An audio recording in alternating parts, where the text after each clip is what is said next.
Like many of you, when Lensa came out in 2022, I go, oh my God, the future is here. So I immediately uploaded a bunch of photos. And this I thought was kind of cool. I don't even know if this is futuristic or retro futuristic, but bottom line is it still showed a couple of my grays. So I was like, I'm going to downgrade it a little bit lower in the App Store rating. But I thought it was pretty cool. And then, of course, do not tell my wife, but I'm also showing her image, which is here. So she also had fun. Again, do not tell her. She's going to tell you, but I think she's beautiful. We just, in her image here, we just celebrated 25 years of marriage with 2 kids, and we will be empty nesters soon, but not soon enough. So in any event, I'm going to be talking about a couple things. The first 3 items I'm going to kind of run through pretty quickly just to set the stage. So I'm going to talk about, hey, who am I? Me and OFC. Number 2, I'm going to talk about some really interesting developments in the entertainment communications world that are definitely going to filter into the corporate communications and storytelling. So that is Olaf to your office. Those Frozen fans probably know who I'm talking about. I'm going to give a really quick snapshot on the state of AI. I think everyone coming to this program today has a pretty good sense that, hey, AI is here. It's a force to be reckoned with. We can't keep our heads in the sand. And if anything, hey, let's continue to experiment and be curious. So I'm going to just give a little bit of a snapshot. There may be some data points that you haven't seen, and I'm sure there are some that you have. And then really the meat of my workshop is going to be looking at how is my company using AI, but how are other storytellers and creators leveraging text, photo, video, and audio capabilities. So without further ado, I'm just going to give a very quick, who the heck am I? So if you found my wallet or stole my wallet, you'd find that I hoard my business cards. I'm basically a guy who has been a marketer at a couple of large firms, Black & Decker, on the agency side, DDB, and then I'm really like an entertainment refugee. So I worked at Showtime. I ran online marketing, promotions, and partnership marketing. I was at MTV where I ran integrated marketing, and I was also at AT&T helping them launch mobile video and an ad model. And then in 2011, I launched OFC, which is a creative agency and video production company. As you can see, I got 2 kids, Dean and Nate. We are Yankees fans. I have an adorable dog, which is interesting because I'm finding I'm taking more photos of my dog recently than my kids. I don't know what that says about me. And as you can see from the upper left, a crazy weekend for me is Home Depot, Bed Bath Beyond, and Wegmans if there's time. Now, I do live by a motto. This is an actual fortune cookie. So my life is anchored by a piece of paper and a cookie. One must dare to be himself or herself, however frightening or strange that self may prove to be. So we're going to kind of get into some really cool stories over the course of the 2 days because we actually do want to hear the good, the bad, and the ugly about the world of AI. We're a content engine at OFC, serving a range of different audiences. I'm going to show you just a quick reel just to give a sense of different types of storytelling, because when we talk about AI and we talk about text, we talk about audio, images, video, a lot of times the video we create incorporates all these things. And I'm going to show you some examples. So I'm just going to give you a sense, because as we talk about multimedia storytelling, there's a lot of different components. It might be scripted, it might be it's documentary based, it might be animation. So this is just going to kind of set the table in terms of the type of multimedia content we're going to be talking about. And I'm going to hit play.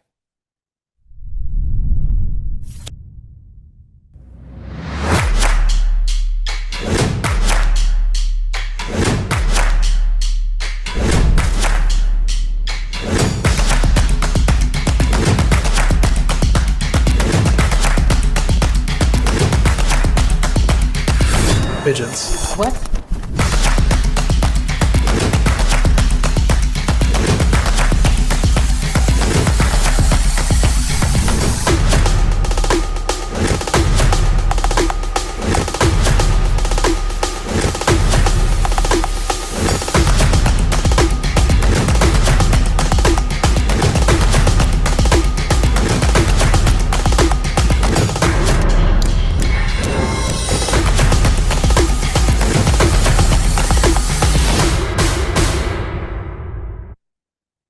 So we work with a lot of different companies, and what's awesome about these 2 days is we're going to hear from a lot of folks at different companies.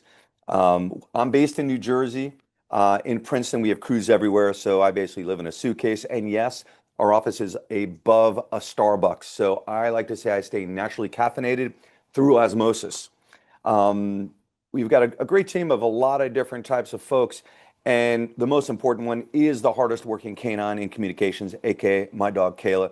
So I do want to see in the chat who here has a fur baby, whether it is a dog or a cat, number one. Number two, what is their name? And number three, are you able to bring them to work? Of course, if you work from home, I'm assuming that's a yes. But if your company has a dog-friendly policy, I'm very curious to see that. And it's always interesting to see, do comms people, are they more cat people or dog people? So we're going to find out.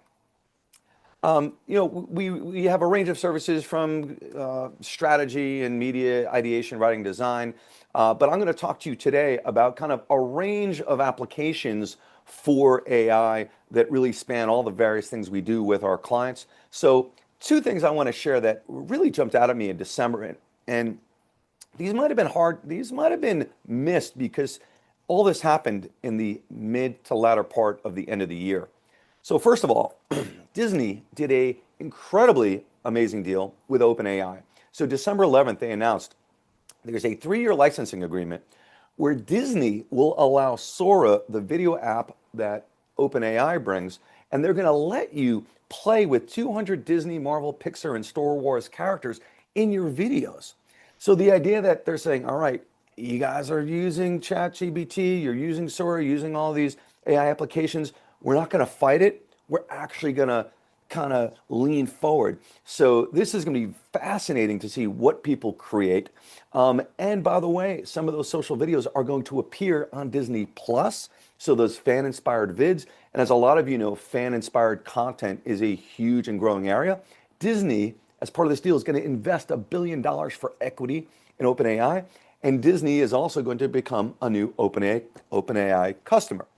So the big question I have to ask is what's next? Will sexual harassment training be hosted by Olaf and Elsa? Because we know that things that start in the consumer world often move to enterprise. Of course, I'm saying this with a wink. The other really interesting development is the first fully digital actress, I wouldn't even say was born, was launched, Tilly Norwood. So she is a photorealistic AI-generated virtual actress created by Particle 6, which is a technology production company. And there was a big announcement that Tilly was signing a deal with a Hollywood agent. Now, there was a ton of debate in Hollywood whether this is the work of the devil or, hey, this is just going to be integrated with human characters. I mean, hey, we have characters like Toy Story. Why wouldn't there be human avatars? And then, of course, the question is, hey, at some point, will you be able to have Tilly moderate your town hall or other characters? So there's a lot of really interesting things happening in the culture that are definitely going to filter down to the workplace.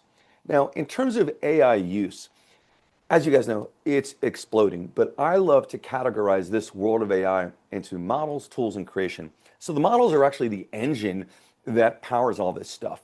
So GPT-4 from OpenAI, Gemini from Google. So the brains behind the operation, the LLMs, the large language models. And then you actually have the tools. These are the things that you interface with the applications, ChatGPT, pseudo-write, all these other things.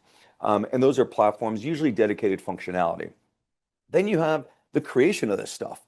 And whether we're summoning new content, meaning generative, or non-generative, where we are fine-tuning existing content and tweaking. So that idea of creation and iteration are the way that at least I'm seeing the market develop.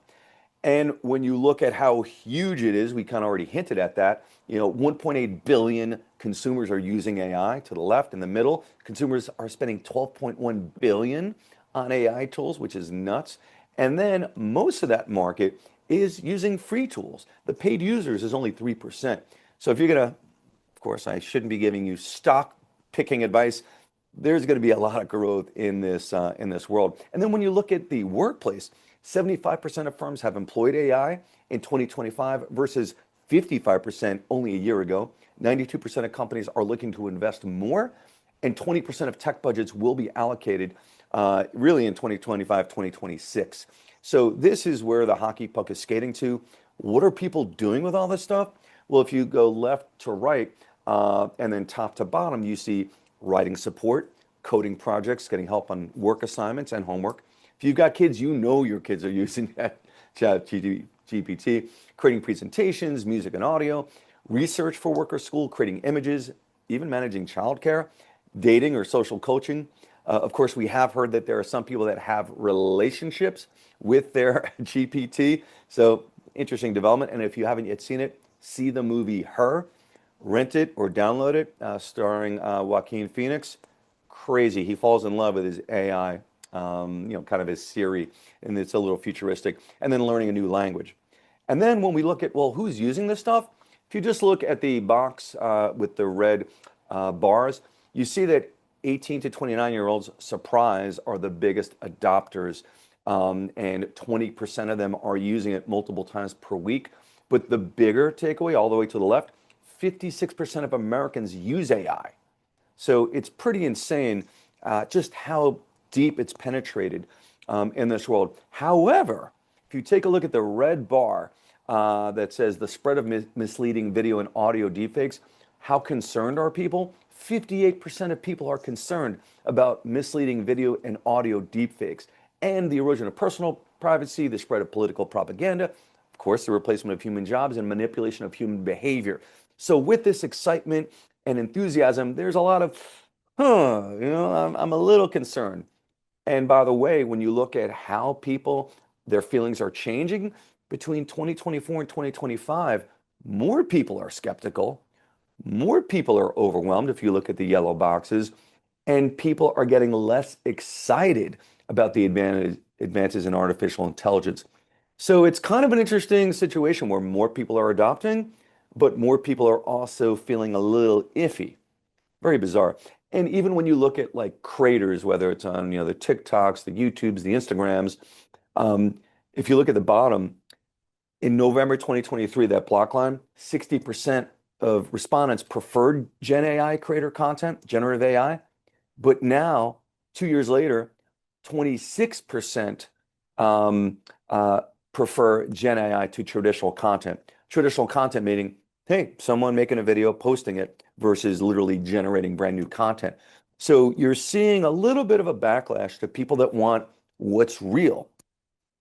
Now, when you look at how are we using generative AI, well, this is what creators are doing. As you can imagine, content planning and script writing are the top two by far, so a lot of text.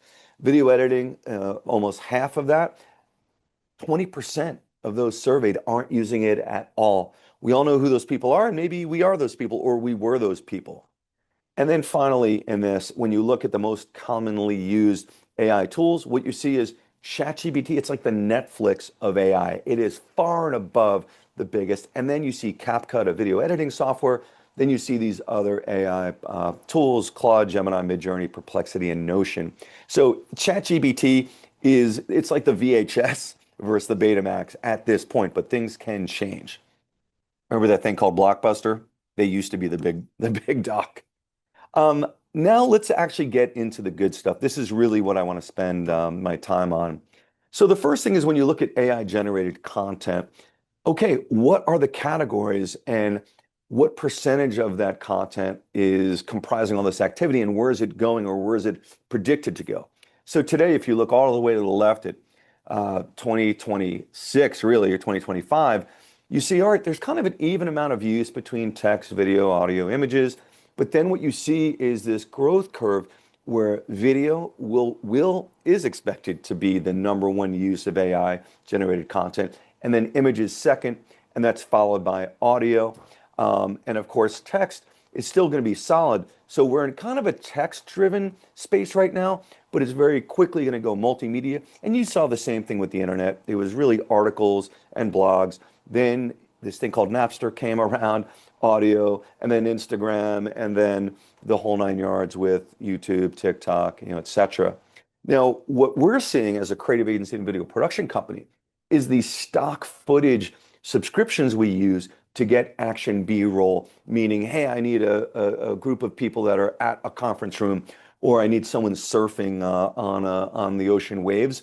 These companies have all shifted from saying, "Hey, license our photos, our video clips, our graphic designs," to now saying, "Hey, this is where you can get access to these AI tools in addition to our stock library, and potentially even take some of our stock footage and manipulate it in AI." So that's a really big harbinger of how creative folks and content creators are looking at the shifting landscape.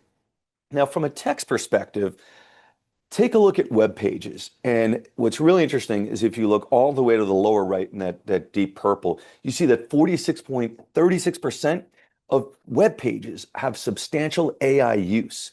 2.5% is pure, but then you look at 15.1% you have in terms of dominant AI use. So most of the content you see is heavily AI today. You know, the future is here.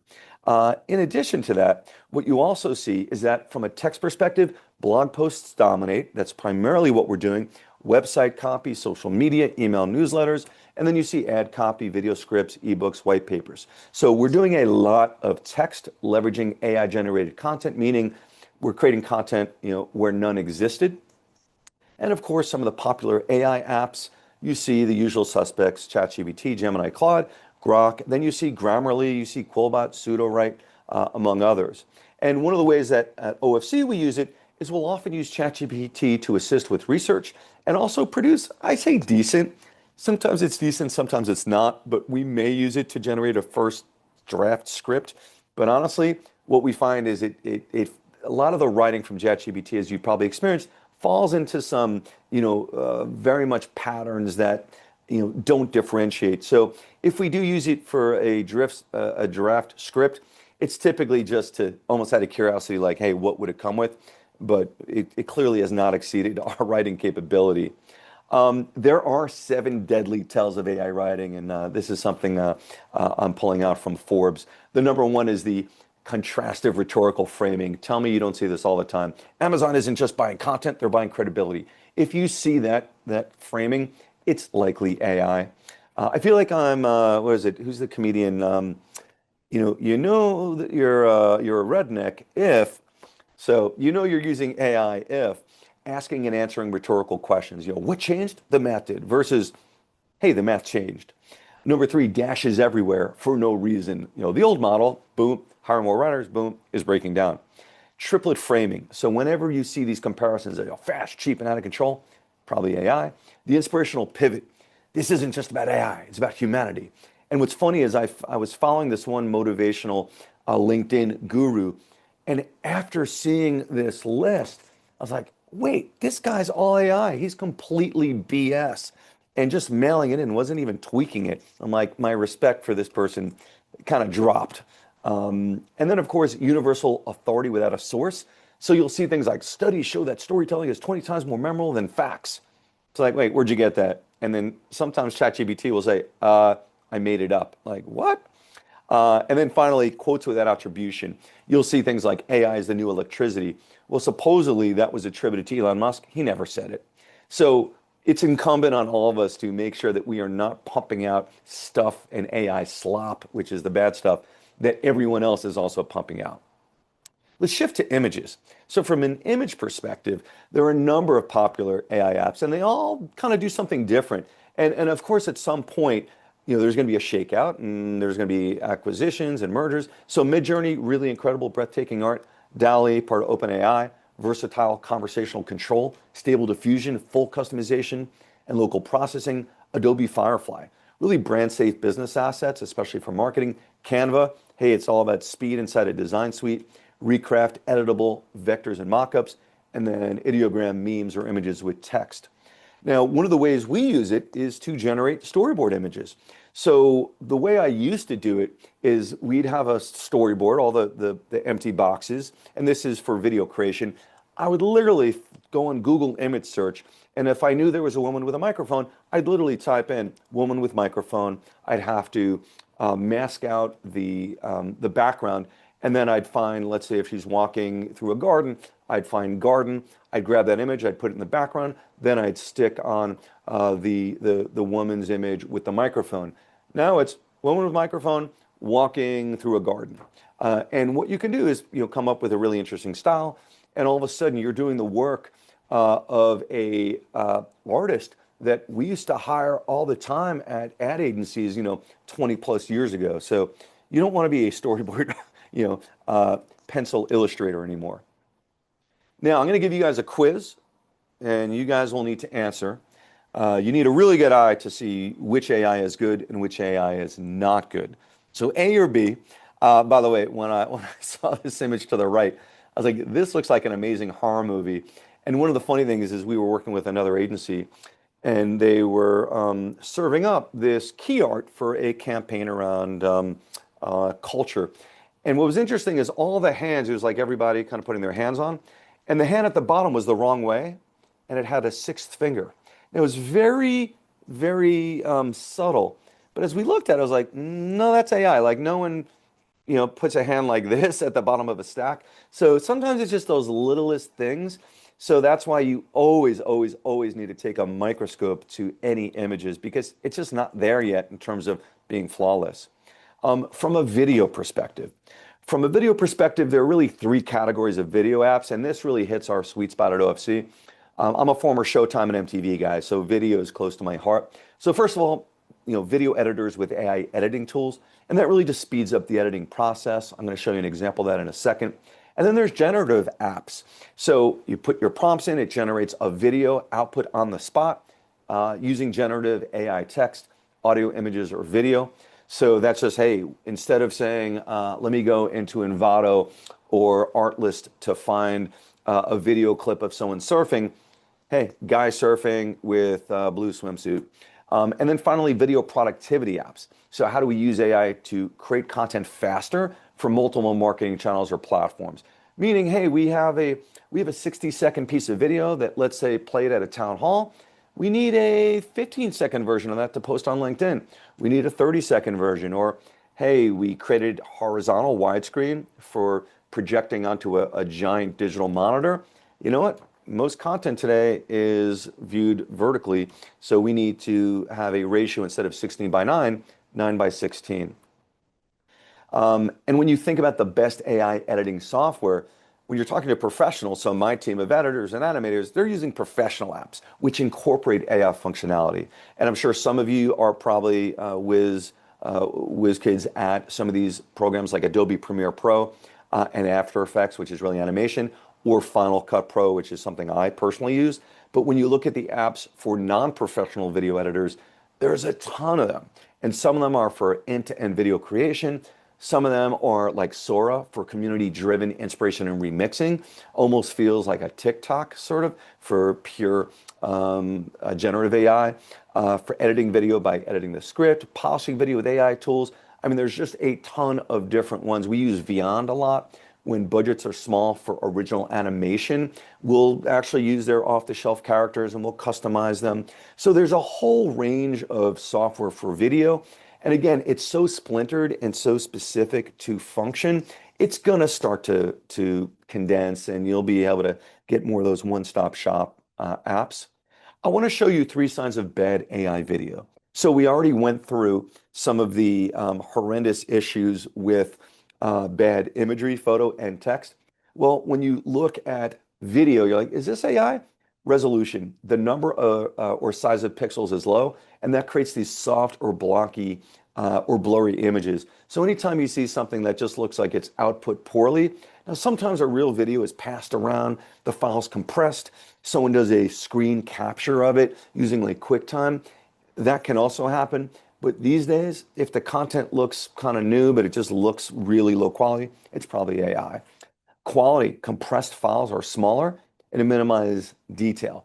So these days, yes, some AI-generated video content will be high resolution, potentially even 4K, but most of it just isn't that quality. And then the length, most AI videos are short. We're talking 6 to 10 seconds long. Because video generation is very expensive. You need a lot of processing power, and it's a complex thing to create from a algorithm perspective. So in a lot of these apps, like Sora, it's not outputting a 1 hour movie. It's really creating just a little shareable thing. And you know what? Not necessarily a bad thing because most people's attention spans are short. I mean, TikTok videos are super short. So just, signs to look at. So if you're creating AI generated video, just be aware that, the telltale signs that this is AI are these three things. Now, some of the ways that we use video and AI. So in Adobe Premiere Pro, there's something called AI Media Intelligence. It helps us more quickly search through uploaded footage and media.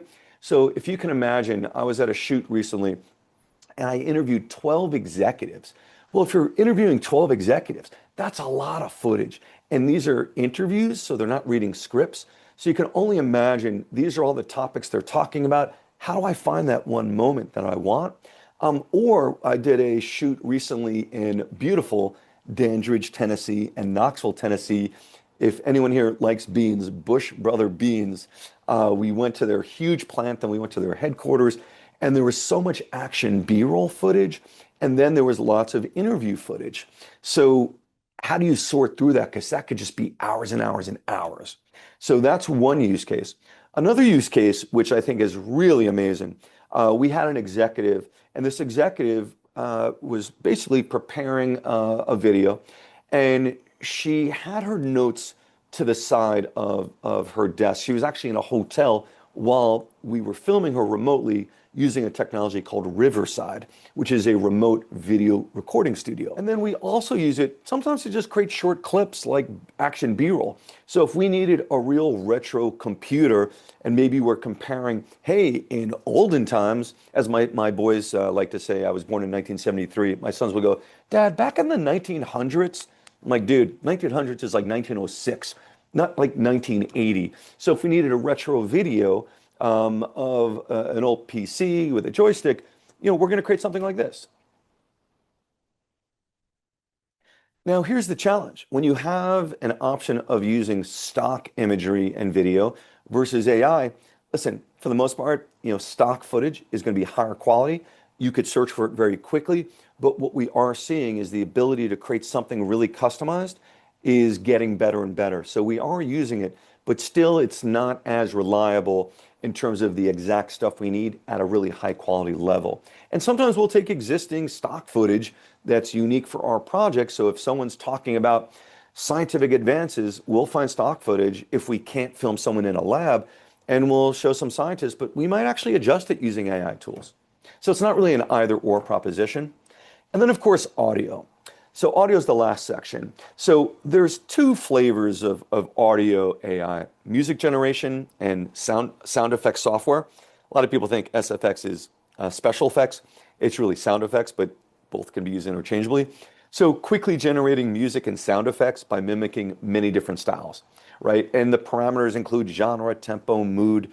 The challenge is in most music that's AI generated, a lot of times it sort of lacks the nuance and emotion.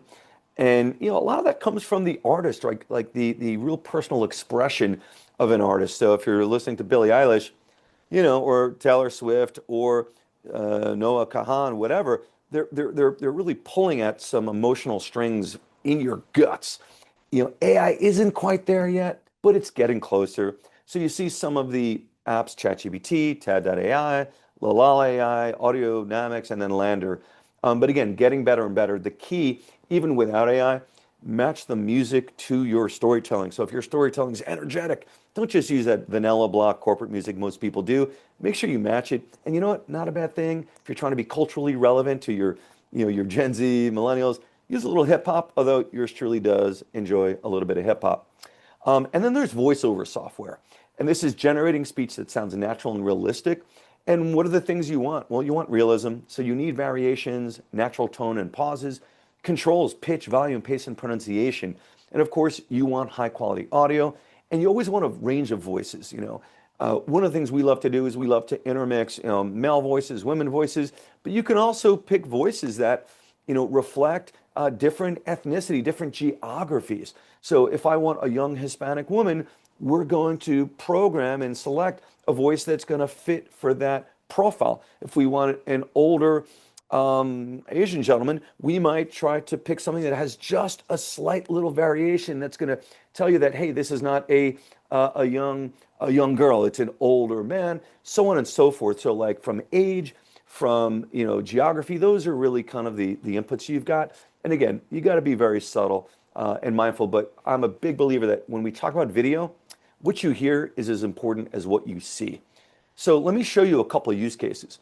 So we're actually developing, believe it or not, a ping pong docu-series following some of the world's, actually it's really America, Puerto Rico, and Brazil, some of the top table tennis players as they journey to LA 28 Olympics. And this was actually in development before Morty Supreme came out, but we're very excited the world is fixated by ping pong. Listen to the voiceover. This is AI generated, which most people couldn't believe.